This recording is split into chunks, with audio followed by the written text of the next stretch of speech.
Actually ना एक parcel मागवलं होतं आणि कसं असतं ना, एका वडिलांचं एका मुलावरती कसं प्रेम असतं आणि तो कशाप्रकारे पर्यंत आपण मस्किटो रॅकेट का नाही मागवली आणि मग आता का मागवली?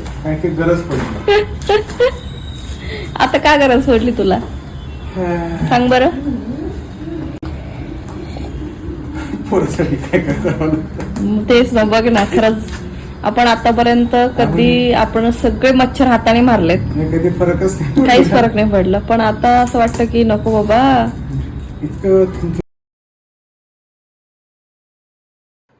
सो इथे ही मॉस्किटो रॅट आली होती आणि इथं मस्त मग मी ना अशी गरमागरम पोहे बनवले. खूप सगळे शेंगदाणे घालून मला फार आवडतात आणि तोपर्यंत वरून बेबीला बघत होता आणि मग मी म्हटलं चला आपण मस्त गरमागरम पोहे आणि खूप सारे शेंगदाणे घातलेल्यांचा आस्वाद घेऊया. सो चल.